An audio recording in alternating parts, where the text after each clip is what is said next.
Welcome to ReImagining Liberty, a show about the emancipatory and cosmopolitan case for radical social, political, and economic liberalism. I'm Aaron Ross Powell. Today's episode was recorded a few weeks before the results of the November presidential election, and before an unrelated change I've made to this podcast. So before we jump into my conversation with Matthew McManus, I wanted to take a moment to give some context and talk about ReImagining Liberty going forward. First, for all of its life, ReImagining Liberty has been a listener-supported show, and the way listeners supported it was to become paying members and get early access to new episodes. Starting today, I'm no longer doing that. Every episode of ReImagining Liberty will come out when it's ready, and I've turned off paid memberships. I did this primarily because I had an increasingly difficult time being consistent with the show's release schedule, and I didn't want people paying to get early access to episodes that weren't coming out on time. If you're listening to the show right now, nothing changes for you. You'll continue to get episodes right here, just now at the same time as everyone else. That said, if you want to support ReImagining Liberty, there are 3 ways you can do it. First, leave a review on Apple Podcasts. This helps Apple to show the podcast to more people and encourages people who find it to subscribe.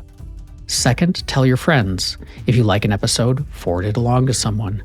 If you like the show, tell people about it. Third, I have a free newsletter at www.aaronrosspowell.com. Sign up for that to get my new writing. Any or all of those 3 is a huge help and does a ton for the show. Okay, now on to today's episode.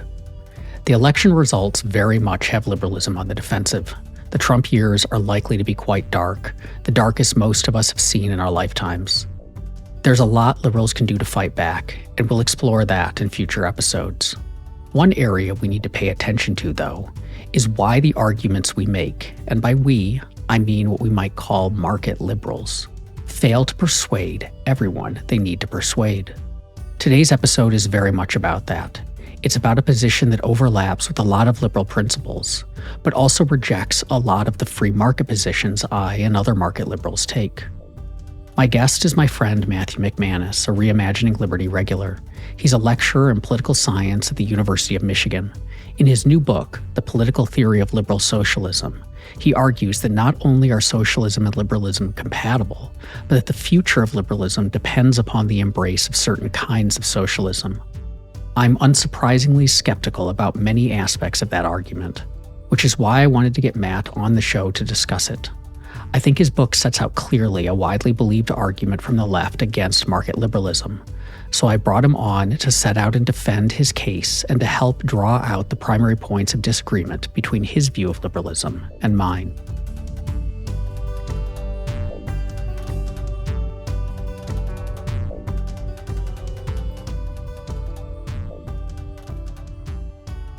Before we get to liberal socialism, maybe we can start with socialism itself, and particularly what that term means. Because I imagine that a lot of the people listening to this conversation, if they hear the word socialist, assume that it means someone who wants to effectively abolish private property and turn the means of production over to the state. And that is certainly, there are some socialists that accurately describes, but not all of them. So can you give us just a thumbnail sketch of what it means to be socialist? Sure. Well, first off, thanks for having me on again to talk about this. I really appreciate that. And what I like to foreground when these discussions come up is the point that Alan Ryan made in his great book on liberalism, which is that it makes a lot more sense to talk about liberalisms, plural, rather than liberalism, singular, precisely because any doctrine that is spread around the world, has a lot of different ideological adherents, has been around for several centuries, has different permutations, different members of the family. And the same is very much true of socialism, right? So as you pointed out, command economy socialism and authoritarianism are without a doubt a part of that broader family, and we should be very critical of them, both for moral reasons and also for economic reasons. But they don't by no means exhaust the tradition of different socialisms that are out there. So generally speaking, socialism is taken to mean social ownership or democratic ownership of the means of production. But what that entails has been understood very differently by different movements, activists, and of course, intellectuals. For some, like Lenin, it meant that a vanguard party should seize control of the state and then develop a dictatorship of the proletariat that would organize the economy, so-called for the benefit of all. But market socialists, like John Stuart Mill, for example, understood it instead as in very anti-statist ways, meaning that workers would control the firms that they that they operated in, and that there would be competition in a market society, but capitalists, for the most part, would be gone. Obviously, we talk about things like Nordic socialism, or as some people called it, the Scandinavian variant of socialism. What we're talking about here is less the nationalization of industry and more the widespread redistribution of wealth through things like social insurance policies. And of course, that would be complemented by high levels of unionization and co-determination in many different workplaces. So the range of different socialisms out there is vast, as vast as what you'd see with a different range of liberalisms. And I want to make very clear, just like there are some members of your family that you probably don't particularly like, and others you probably get along with very well. There are some variants of socialism that I think are extremely appealing, especially liberal socialism, and some that I wouldn't want to have anything to do with, and would quite frankly wonder how it is that we're even related, and people talk about us in the same company. Similar question then about capitalism, which is an equally contested term. And I think a lot of people, if you, Matthew McManus, say you have problems with capitalism, a lot of people listening will take that to mean you object to a market economy, to market exchanges, to ownership of businesses, to freedom of exchange, to everything that is just free market economics. But my sense is that's not quite what you would mean by the term capitalism. No. So again, as you point out, capitalism is an eminently contestable term, probably even more contestable than liberalism or socialism, since some people use it almost hagiographically and others people use it bluntly as a slur or a pejorative. The way that I understand capitalism is in terms, of course, of capital ownership of the means of production, not even private ownership of the means of production, but capital ownership of the means of production, and the instantiation of a wage labor system of the sort that became very preeminent through the 19th century. Myself personally, like John Stuart Mill, I don't have a particular problem with markets, right? Buying and selling things to try to advance one's overall utility. I think that markets, for the most part, are present in any given society. They were even present in the Soviet Union in many parts, because I think bartering and trading is pretty fundamental to human nature. And I'd add that many socialists also don't have a particular problem with markets. Just to go back again to the John Stuart Mill example, he thought that a competitive marketplace would be necessary in a cooperative economy to incentivize firms to innovate, and of course, to ensure that they had a good understanding of whether or not whatever it is that they were selling was actually being useful to the people who are consuming it. And, contemporaneously, there's a robust debate about market socialism on the left today. What I have a problem with is the forms of capital domination that can emerge in an economy that can be deeply, deeply, deeply restrictive of people's freedom, and indeed can become extremely politically problematic, where we see concentrations of economic wealth lead to concentrations of political power. And for anyone who thinks that that's purely a hypothetical concern, I am deeply anxious about the fact that the world's largest public forum is now in the hands of a multi-billionaire who is very clearly using his control of that media in order to advance political causes that I think are deeply contrary to liberal convictions. We'll get back to that in a second, because it was an example that I was thinking about as I was reading the book and wanted to ask you about. But before we do, let's then turn to liberal socialism and what you mean by that. Because it does seem, again, I keep putting myself in the mindset of people listening to this, it sounds contradictory. Yeah, absolutely. So one of the points that I bring up on the book is that I appreciate that for some, this might seem oxymoronic, right? Certainly, F.A. Hayek was very skeptical of the idea that there could ever be such a thing as a liberal socialism. He insisted that liberal socialism has only ever existed in theory or as a concept. It can never exist in practice. And Ludwig von Mises, obviously a hugely important economist and a big influence on the libertarian movement, insisted that if you were to boil all the principles of liberalism down to one, it would be private ownership of the means of production and respect for private property. That's from his book, Liberalism. And if you take those kinds of definitions or understandings of liberalism seriously, then of course, liberal socialism would seem oxymoronic. But I'm with the school of thought that you see people like Helena Rosenblatt articulate, or Edmund Fawcett, Alan Ryan, that point out that the historical reality is that liberalism is a lot more diverse than people who take this very narrow understanding of it appreciate. Of course, there have been liberals who have been very, very committed to the defense of capitalism as a mode of production, and they're an important member of the liberal family. But actually existing liberalism, you see many figures take a much more wary or dim view of capitalism than would be implied by this kind of historical sensibility. So just to give two quick examples, I think it's really telling that the two most important liberal philosophers in 2 centuries, John Stuart Mill and John Rawls, both argued very persuasively that a commitment to liberalism entails a commitment to socialism, or at the very least, we should be deeply sympathetic to it.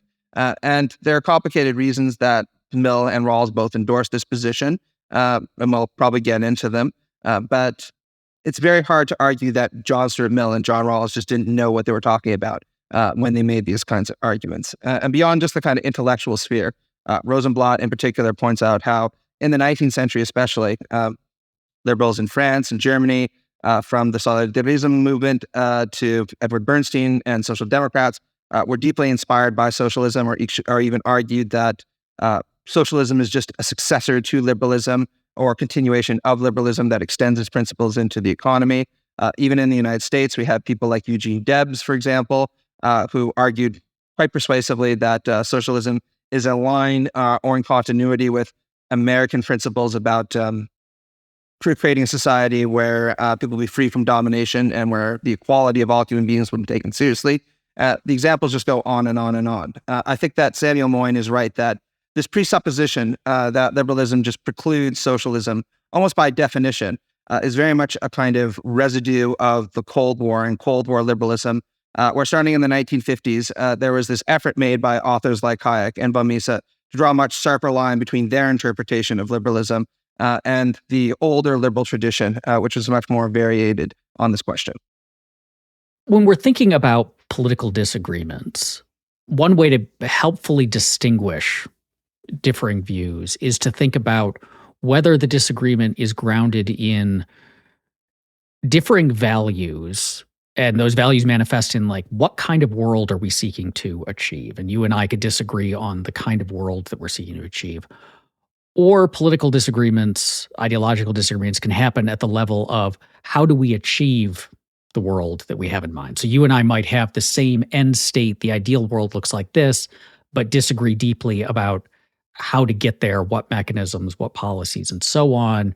And this has come up in some of our prior conversations about, say, the right. Like when I have been critical of that trying to overlap the right with libertarianism or libertarianism with conservatism, it's largely been on the grounds of even if a member of the far right happens to agree with a libertarian on a particular policy, we should scale back regulation in this area, say that the world, their ideal world, the ideal world that someone like J.D. Vance has in mind is fundamentally different than the ideal world and values that a libertarian has in mind, and is in fact, anathema to that world. They're trying to achieve a world we should not want to achieve, and that makes them, allyship becomes much more problematic in those regards.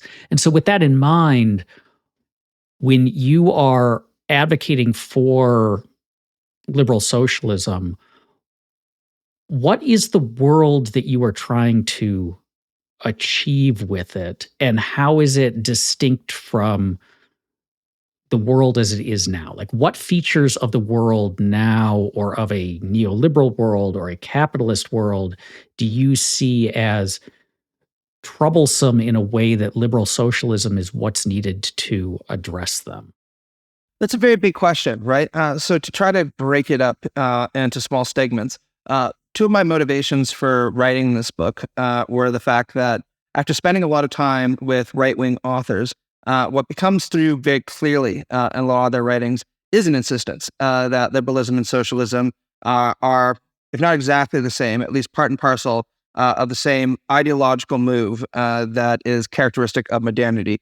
Towards this belief that the ideal societies are those characterized by a commitment to equality for all, liberty for all, and indeed solidarity for all. And of course, there's a kind of crude variation of this that you see online all the time. The kind of edgelord person who is like, anyone to the right, the left of Ronald Reagan is just a liberal, socialist, commie, post-modern neo-Marxist, whatever. That's not what I'm talking about. What I'm talking about are figures like Nietzsche or Heidegger, both of whom insist that there's a deep genetic continuity between liberalism and socialism as Enlightenment humanist doctrines that are both committed to this idea that securing flourishing for all is the best kind of thing that we can try to do as a society. And as Heidegger pointed out, to a large extent, liberals and socialists just disagreed on the means to do this. And even in his own German experience, he'd stress they don't even really differ that much about those kinds of technical questions. So that was one inspiration for this. A second inspiration was precisely that right now, all around the globe, we are seeing the ascendancy of many far-right nationalist movements. And they often characterize themselves as profoundly hostile to both liberalism and what they take to be socialism. And I think that one of the reasons for this is that, sadly, we as liberals have not done a very good job of inspiring people to commit to our creed. And I think that a large part of this is due to the fact that the kinds of neoliberal variants of liberalism that became popular from the 1980s onwards just weren't particularly inspiring, either in theory or in practice, even if they could be extremely rarefied in terms of their intellectual aptitudes. So when people choose to reject them and move to the far right, we as liberals need to engage in deeper soul searching about what went wrong than just implying something like orange man bad or even Elon Musk owns Twitter to go by previous example. And that's the reason, we're in the state that we're in. So those are kinds of two of the motivations behind this. In terms of the kind of practical world that I'd like to see instantiated, I've often pointed out that the kind of Nordic states are very proximate to the ideal of liberal socialism that I'd want to see realized, albeit with more economic democracy than what you see there. I know that there's a robust debate that goes on in libertarian circles about whether or not these are adequately characterized as capitalist or socialist states.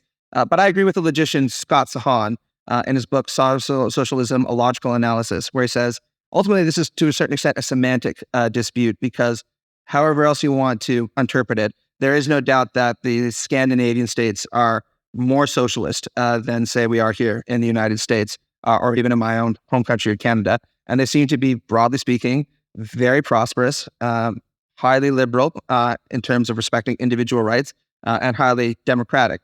So I would like us to incorporate some of the kind of procedures and institutions that you see in those countries here in the United States and elsewhere, in part as a parcel of a project of restoring people's faith in liberalism, particularly the idea that liberalism and indeed liberal socialism can make good on its commitment to look after the lives of ordinary and poor people. The thing that I was thinking about while going through your arguments was, so there's a book that some of the listeners might be familiar with by Michael Walzer called Spheres of Justice, which I think is a wonderful book to read. Walzer's a great writer. It's also oddly a book where I think the first chapter is profoundly valuable and then it just drops off a cliff after that. But in the first chapter, his argument is what we really care about when we talk about, say, inequality is not inequality within particular spheres, but when inequalities in one sphere carry over to disproportionate power in another. And this gets to, say, the Elon Musk owning Twitter thing. Is Elon Musk is very rich and owns Twitter, but the worry that people have is not so much that he's wealthy and not so much that he owns Twitter, but that within the sphere of the inequality he has in the sphere of wealth enables him to have disproportionate power in other spheres like the public conversation, like politics, etc. So if he were just wealthy and kind of yelling into space, people wouldn't be as concerned. And so I wondered if that was a way to describe the kinds of concerns that you think liberal socialism is an answer to, is that the way that our current economy is structured, markets and capitalism of the particular type we have, enables essentially like inequalities to be worse than they might otherwise be if they were limited to their particular sphere. So the problem with wealth inequality is that it leads to other kinds of inequalities.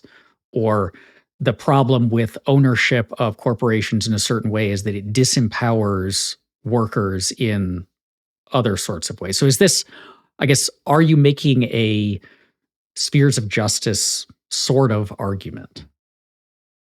That's a good question, because Walzer was without a doubt an influence on this book, but it's actually his more recent text on liberalism that was an influence on me, because so you might know, in his book on liberalism as an adjective, he actually identifies as a liberal socialist, which none of us expected actually around the time when he was writing Spheres of Justice, since he was widely aligned with the communitarian movement. This is just an academic point, but I'll get onto the main one in a second. And he seems to have made his peace with a certain kind of liberalism and argued that, look, the difference between a kind of crude, possessive, selfish liberalism and liberal socialism, which he identifies with, is liberal socialists care a lot more about equality, precisely for the reasons that you mentioned, right? It's not because we have this kind of crude fixation on the idea that everyone should be equal in every respect and in every sphere, but because we're concerned that inequalities in some spheres of life can very easily translate into inequalities in more impactful spheres of life. So I'll just give an example that some of your listeners might be familiar with, which is Robert Nozick's Will Chamberlain thought experiment, right? So Robert Nozick, for those who don't know, of course, is probably the most sophisticated defender of a kind of libertarianism, minimal state libertarianism, in his book, Anarchy, State, Utopia. Almost everyone agrees that Nozick was, whatever you think of him, a brilliant philosopher, and apparently quite a nice guy, which is always something to appreciate. And in the Will Chamberlain thought experiment, he points out, let's imagine a world where everyone is actually equal to begin with, right? Socialists get everything that he thinks they want, at least. You know, we all have the same amount of wealth, same amount of power, etc. And then a very talented basketball player, Will Chamberlain, comes along and he starts charging a little bit of money, about 10 cents, for people to watch him play basketball. He even sets up a little box in front of the game, you know, Wilt's box, let's call it that. And people put in 10 cents very happily. He gets, you know, enough money, and then he goes, plays a great game of basketball. Everyone's happy. And Nozick points out, it's very hard to say that Will Chamberlain did something wrong here.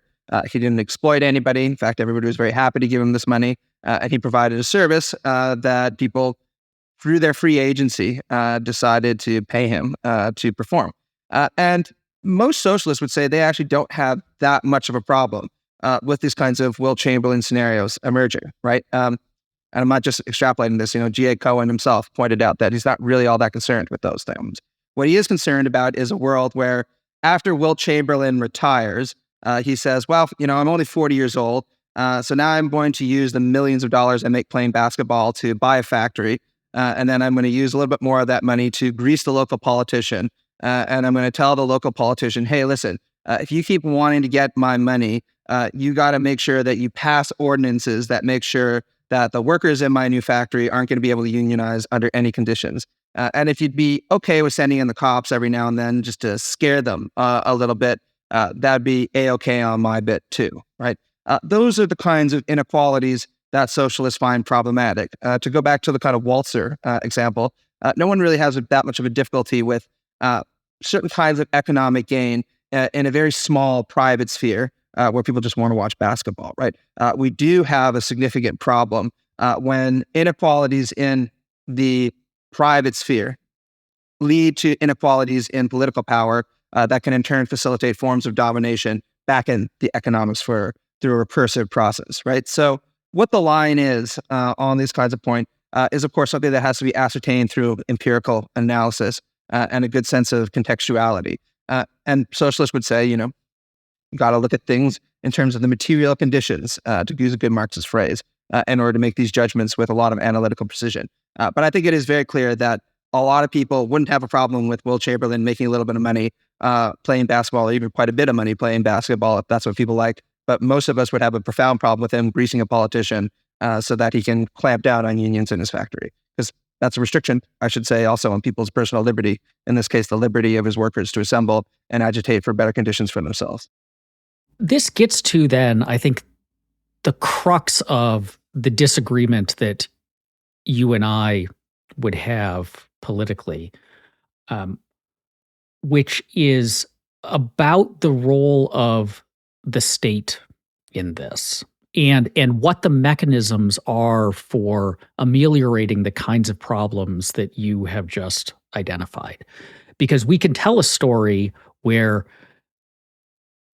the problem is he gets very rich, he's able to buy up a lot of stuff and then influence politicians to use the state to advance his interests against those of others. So prohibiting organization, sending in the cops, passing regulations that punish his competitors, make life harder for his competitors, or make it harder for market entrants to come in and compete with it. Like whatever it is, influence the political sphere. And so the solution then is to use the political sphere to reduce his power. So pass laws that strengthen certain kinds of labor organization, or pass laws that take away his ability to acquire as much wealth as he did, or pass laws that take a lot of the decision-making, the economic decision-making out of his hands and put it into others' hands via the mechanisms of the state and so on. And that's the solution. So the solution is we've identified this problem, apply government action to it. Democratically initiated government action, but government action. But the alternative story, and so the most kind of clearest and most hardcore version of this would say be my friends at a place like the Center for a Stateless Society. So the like anarchist, non-right-wing market anarchism would say, actually, the problems that you've identified are the state itself. So it's the fact that there are cops that can get sent in to do this. It's the fact that politicians are susceptible to influence, and then that the government has the power to pass the kinds of laws and then enforce the kinds of laws that are damaging in this area. The problem with Elon Musk is that his wealth enables him to buy political power. And so the problem is the political power itself. And whenever you concentrate power somewhere, so it's bad to concentrate power with Musk, but it's also bad to concentrate power with the state, because the state will always be susceptible to influence. Even if we take away the money, others will find other ways to influence it, and they will influence it to their own ends. Like there are lots of examples of labor movements, unionization, where the unions exercise political power in order to keep out women and minorities from jobs, or other things that were bad from your like liberal socialist perspective. And so the argument would be more, let's agree on, we want to ameliorate these problems, but what you're advocating, the actual solution to that is more markets, not less. That if we had a radically freer market without the state intervening, concentrations of wealth would dissolve more quickly, political power would flow less easily from it, and so on. Does that feel like a fair, I mean, and you do reject that side of the narrative, but does that feel like a fair characterization of like the crux of the issue is whether the state is the cause of and the ongoing problem creating, the thing that's creating these problems, versus the state is the solution to these problems? Yeah, I think that would definitely be a fair criticism to make of certain forms of liberal socialism, right? Rawlsian liberal socialism, for example, which has a bit more of a statist quality to it, than say Millsian liberal socialism, which is probably a good point for me to point out indicate that liberal socialism is not a monolith, right? It includes a number of different figures who disagree pretty fundamentally about certain characteristic questions like this. So I think what I'm going to do is just kind of break this into parts, and I'll take them one at a time. So first off, your comment about the problem being the state reminds me a lot of the debates that happened in 2008 between libertarians and many on the left, where some people said problem is crony capitalism and the fact that, essentially large economic actors were able to influence government policy through corruption and kleptocracy to advance policies like bogus interest rates that eventually led to market crashes. So what we need is more state regulation and state oversight of the sort like we had in the 1930s to offset that. And by contrast, there was actually kind of a Hayekian, even a radical Hayekian argument that said, well, no, actually the problem is that there was a state available to be corrupted in the first place.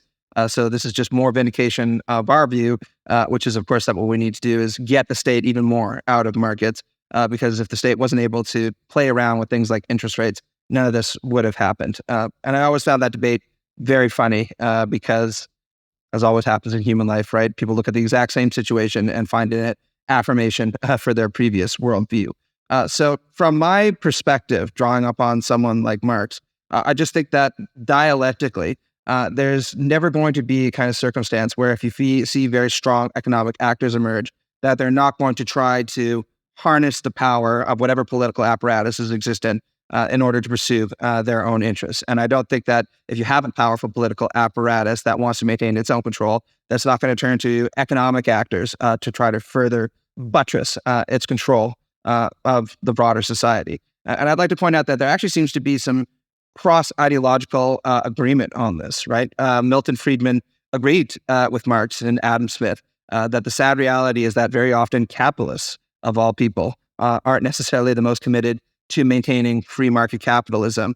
They're interested in maintaining profits, right? So if they can harness the power of the state to monopolize market power, then you better believe that they're going to do so. And I think that this is not an intractable problem, but a very difficult puzzle for this reason for people across the ideological spectrum. My own solution to this is actually somewhat less statist than you might have make out. I tend to agree with, surprise, surprise, Elizabeth Anderson, that the right way to offset some of these difficulties isn't to set up necessarily state institutions to offset certain negative outcomes, but instead to apply liberal and democratic principles into the workplace to try to make them more democratic and more, responsive to the wishes of employers. Because I think that one of the major problems that we see in the economy right now is that all kinds of infringements of personal liberty that people would never accept if it was the state demanding that you go to the washroom when people say, or not post certain things on Facebook when people say, or you arrive at a certain place at a certain hour when people say, we're very, very willing to tolerate if it's economic actors that impose these kinds of restrictions on our life. So my own personal preference would be for a kind of market socialism where you'd have small-scale firms, mostly organized and run by workers, with a welfare state protecting them, and then they would compete in those markets, and certain incentive structures would remain in place to try to make sure that they innovate and share profits amongst each other, but of course retain a certain amount of that in order to improve their own internal processes. So that would be my kind of answer to you. And I know, again, this might seem somewhat odd for people who think that market socialism is just oxymoronic, but then I'd say, again, go back and look at people like John Stuart Mill, or read people like Eric Olin White, who wrote a really good book on this. And you'll see that actually this has a deep long history in the socialist tradition. And it's an idea that's actually quite popular on the left right now, and I think for very good reasons. Doesn't that, to some degree, just restate the question that I initially asked about the state as mechanism in this, or what role it plays? Because one thing we could ask, one response to what you just said is, so you said, we should have more worker-owned firms, more labor organization, more like all of these things. And I could reply, like, we can have all of those things. Like, if workers want to get together and start a firm, they can. If they don't like working for a boss who is officious or domineering or controlling, and many are, they can move to one who isn't, or they can start a firm that is organized as a co-op and so on. But when we look around at the world, we don't see a lot of worker co-ops outside of like Brooklyn grocery stores. There are some, but they don't exist in the widespread way, and they certainly don't seem to exist for larger scale firms. And so then we have to ask the question of why that is, because answering the question of why that is will get us to, if you want to achieve more of that, there has to be a way to do it. And so like getting us from there's not very many to there's a lot of them, understanding why there's not very many matters to designing your policies appropriately. But there, it seems we've restated the state versus markets question, because you might say, well, in a free market with no like an anarcho-capitalist society, we will have it where everyone is free to choose their organization however they want, and the state is not putting a thumb on the scale for anything. What it will look like is basically what we have now. There will be large firms owned by wealthy people or controlled by wealthy people, and other people will work for them. And they can tell a story for why that would emerge, including why workers might prefer that to a worker co-op. Like they just want kind of the guarantee, if I show up, I know what I need to do. I know how much I'm going to get paid. I'm not really interested in managing the firm, or otherwise I would have pursued a different path, and so on. And so just kind of the natural consequence, the Wilt Chamberlain world leads to corporate capitalism.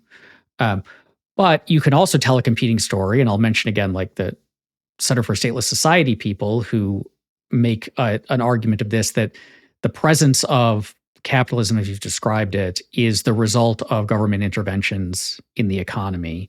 And if we had a radically freer market, what we would see would actually look more like it's the government that is preventing us from having the world that you are talking about. And so I guess it feels like we keep coming back to this question of like, how did we get here? And why don't we have what you want? And so I'll put it to you there. Like if the world as you described it, it is conceivably possible to achieve that world. Workers could be on boards of corporations. Workers could own firms. Nothing is stopping them. You are legally allowed to do this, but we don't see it much. And so if it's so awesome, why is it less common than it would seem? Well, I think that there are two things that we need to say about this. The first is the question of how did the world wind up the way it is? And then the second is how can we implement something like this model and what's preventing us from doing so? So in terms of the how did we end up with the world the way that it is, the major problem that I have with certain variants of, say, anarcho-capitalism is they're predicated on a deep supposition, which is that there's something natural about the institution of private property, and that private property could exist contra a coercive apparatus like the state. And just to be very clear, almost any liberal socialist would reject this, going all the way back to antecedents like Thomas Paine, for example. So Thomas Paine, some of your listeners are probably quite familiar with him, very important American revolutionary figure, also author of The Rights of Man. He's amongst the first to point out, I think quite accurately, that property is not a natural institution. Possession might be, but the kinds of expansive property that we see in the world very much can only emerge in a social setting.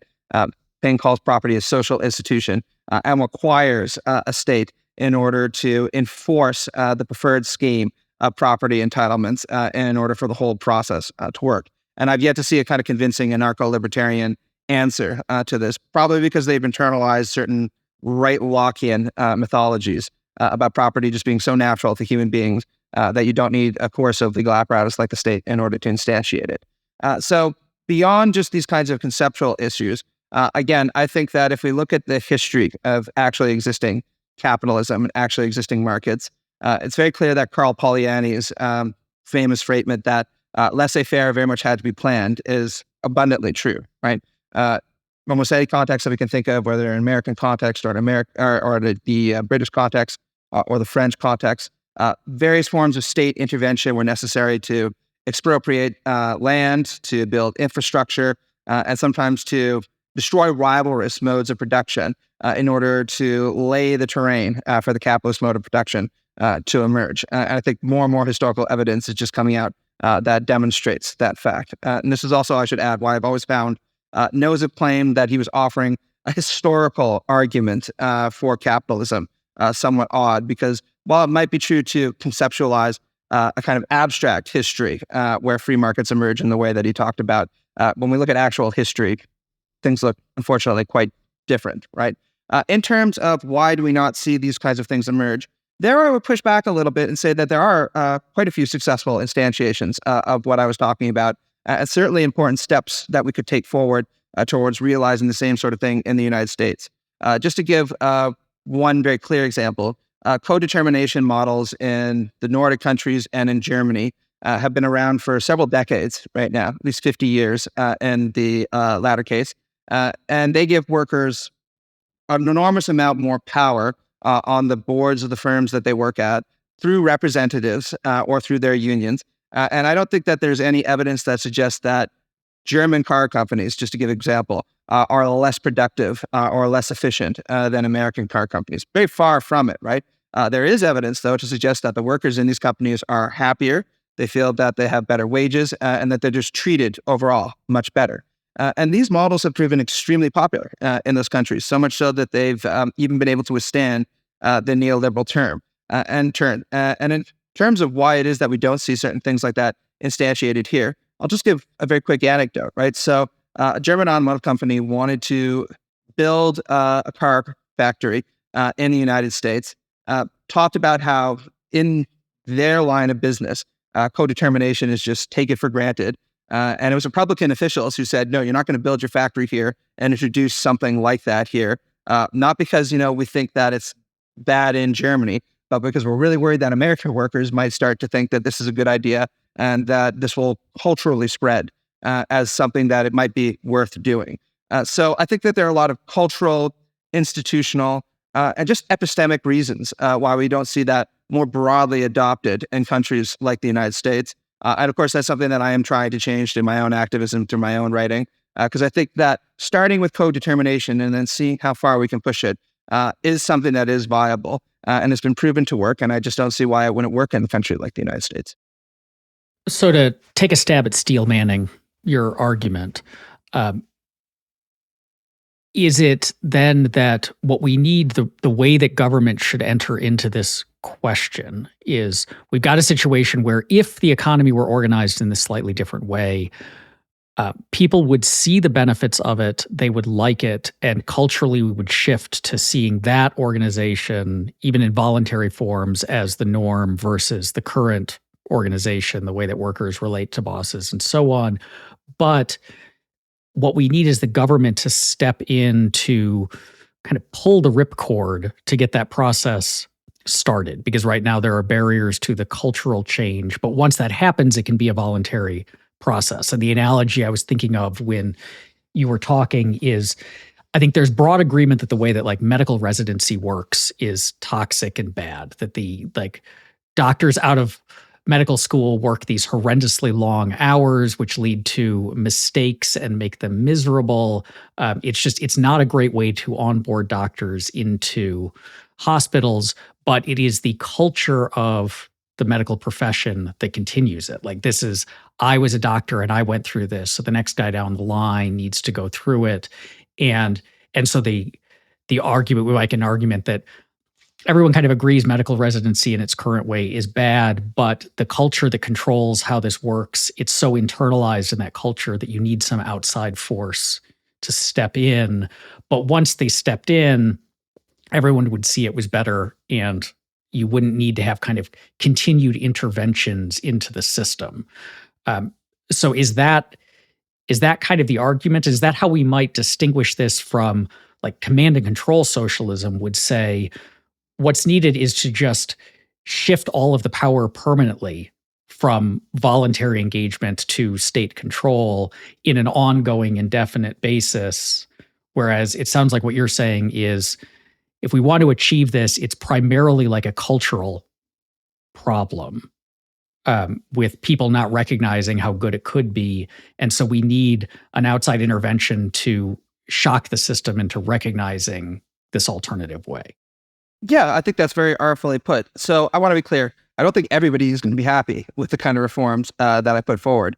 I think that some people will fiercely resist them, including many people who are deeply conservative about some of these interests and have a vested stake in not seeing these reforms come to pass, including the GOP politicians that I talked about just a few moments ago. So I would argue that once we accept that private property is a social institution rather than a natural institution, and we also recognize that, to use Polanyi's phrase again, laissez-faire had to be planned very carefully in some cases by the state. We recognize, to Sahalin's point, that what kind of regime of property entitlements and economic organization we have is going to be can't be conceived in terms of what role should the state play, should the state play any role at all, but what role is the state going to play, and what kinds of economic organization is it going to incentivize? So in terms of the kind of co-determination model that I talked about, again, what happened in the Nordic countries and in Germany is you had social democratic or democratic socialist governments that passed acts that required that firms above a certain size were going to have representative from workers on their boards.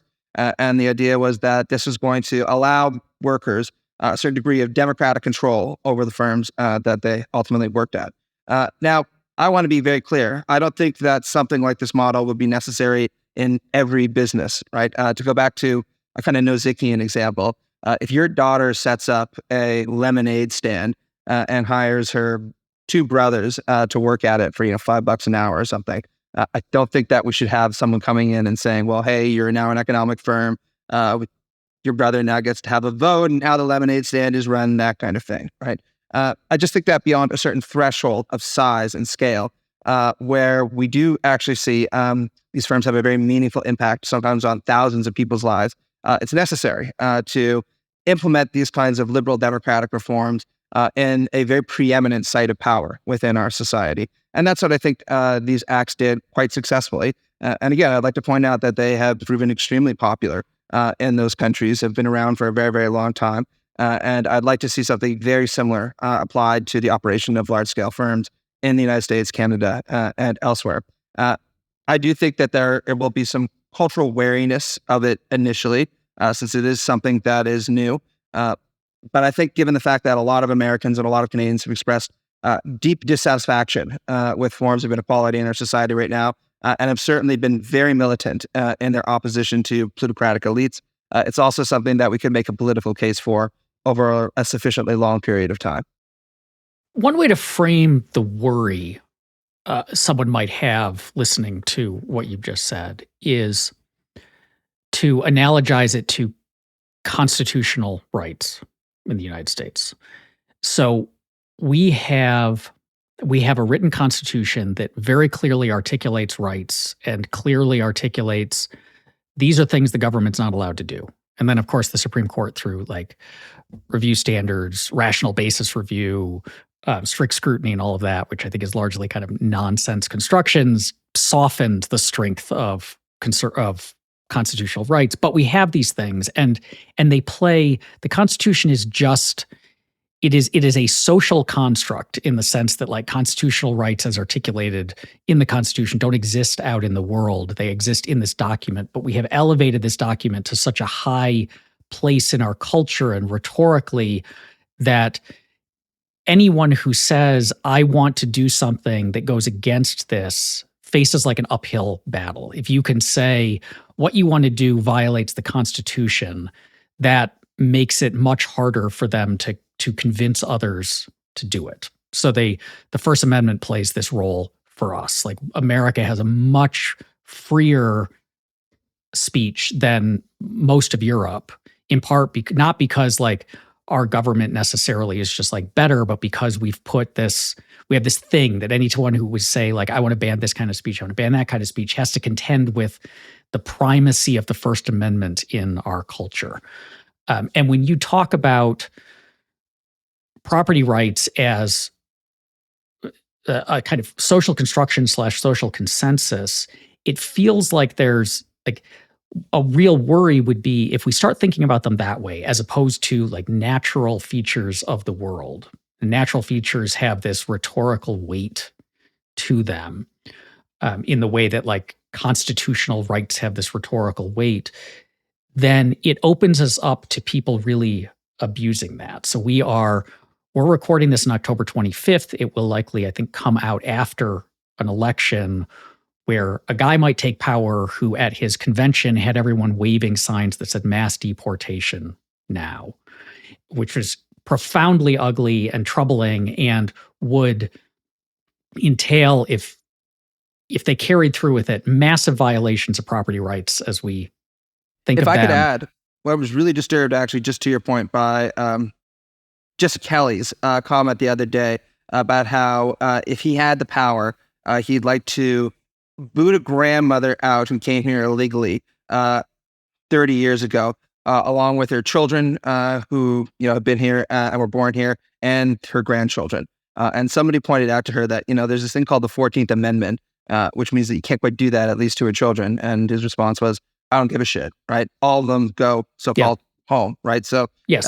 Just want to gesture to the fact that this does seem to be very, very prevalent in some corners of American political space right now. And so with that in mind, then, is there a worry that if we say, okay, the property regime, so whether property is actually natural or not, we can kind of bracket that conversation, but that believing it is natural and not something that we can just kind of mess with democratically whenever the majorities think they want to, strengthens liberty in a way that we should be really concerned about if we toss it in and say property means whatever our society thinks, that will then, it might get used to help some workers, but it might also get used to strip all of the property from Mexican immigrants if the wrong people. And so we should at the very least, if the arguments to property being natural don't work, we should at least just like kind of pretend that they do as a way to strengthen liberties. And what you're advocating would erode that and open us up to mass deportation now and all sorts of other ugly things. Yeah, absolutely. So that's a very interesting question. It's not one that I anticipated. So I think I'm also going to take this in stages, right? So first off, I want to point out that there has been a long tradition of what Aziz Rana calls creedal constitution in the United States. That is unusual. And what he means by creedal constitution, this is from his book, The Constitutional Abide, is this precisely this idea to project almost religious connotations onto the initial document. Now, Rana points out that this is quite common today. I see it all the time, right? Particularly with the reverence or even adulation that's paid to the founders, right? But he points out in his book that certainly has not always been the case in American society. If you were to date back to the post-Civil War, for example, a lot of people saw the initial American Constitution as, to be blunt, a failure, right? It had been designed at the Constitutional Convention in order to secure unity and the blessings of liberty for all. And it did not end up securing the blessings of liberty to the 4 million slaves. And it certainly did not produce unity because within 70 years, the Constitution being adopted, there was a massive civil war where almost 1 million people died. The country tore itself apart. And the so-called second founding was necessary to fundamentally revise the Constitution to bring about changes. So I'd like to point out that it is, I think, quite important for us to show faith to our constitutional traditions, both in the United States and elsewhere. I'm actually quite fond of the Canadian Constitution, especially the Charter, for example. But adopting a hagiographic or creedal attitude towards this, I think, is A, misguided, and B, again, doesn't really do justice to the many times historically where Americans have very pragmatically understood that there's a need to revise the document in certain kinds of ways in order to bring about a more just society. So that's where I think I'd begin. The second and more technical argument that I'd like to make is drawn from Robert Dahl in his book, How Democratic is the American Constitution, How Democratic is the American Constitution, and his preface to Democratic Theory, where Dahl, I think, quite rightly points out that the operative constitutional theory that has been prevalent in the United States for a very long time is a Madisonian interpretation of the Constitution. You see this espoused today by people like George Will, for example, in his book, Conservative Sensibility, a fine text, I should add. And what he points out is that Madison, especially in Federalist 10, expressed deep reservations about majoritarian democracy. And quite interestingly, and I'm going to be a bit cheeky here, he often sounded like a Marxist in Federalist 10, who happened to think that the capitalists should win. In Federalist 10, Madison says very clearly, there are a lot of reasons that factions emerge in society, religious reasons, cultural reasons, but far and beyond, the largest reason why faction emerges in society is because of differences in property and differences in our fundamental capacities to acquire property. And it's the management of discontent and factionalism that emerges from these debates around property that is the primary duty of government. And then he goes on to talk about how a pure democracy, by which he means, of course, Athenian direct democracy or even majoritarian democracy, is a very dangerous thing because they have always been spectacles of turbulence. They have always been spectacles of mischief. And of course, above all else, pure democracies or majoritarian democracies have always threatened property rights, especially. And so he says what we need is a Republican system of government where power will be highly invested in certain kinds of elite hands, precisely in order to offset these dangers of majoritarian democracy or pure democracy. Now, I want to be very clear.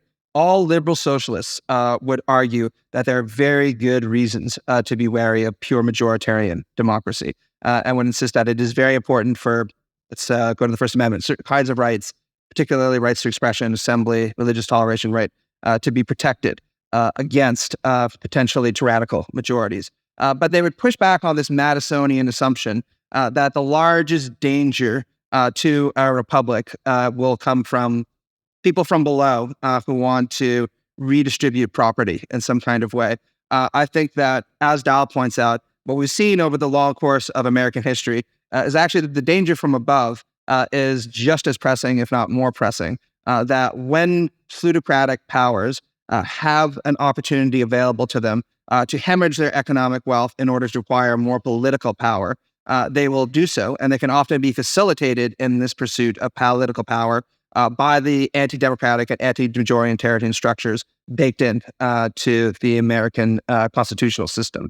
And I think that we have very good reason to worry about the ramifications of that just now. Erwin Chemerinsky at UC Berkeley Law had a very good book that came out recently about his concerns with fading American democracy, where he points out that many of the most anti-democratic features of the American constitutional order are precisely those that are being leaned into by figures like Trump in order to secure power for himself, even if that's not what a majority of Americans want. Think about things like the Senate, right? That apportions 2 senators per state, even in conservative states that are far smaller than, say, California or New York, right? Or think about the Supreme Court, very long, a highly conservative body, with the exception of maybe 17 or 20 years with the Warren Court, dominated by conservatives and very much facilitating and enabling Trump in certain kinds of fundamental ways. And, the list goes on and on and on.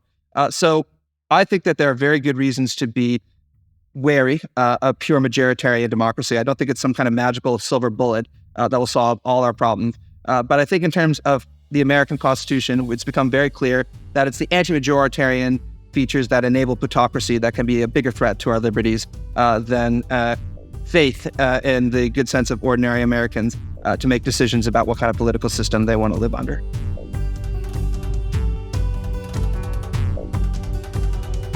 Thank you for listening to ReImagining Liberty. If you enjoyed today's episode, please send it to a friend, or take a moment to review the show on Apple Podcasts. And check out my free newsletter at www.aaronrosspowell.com.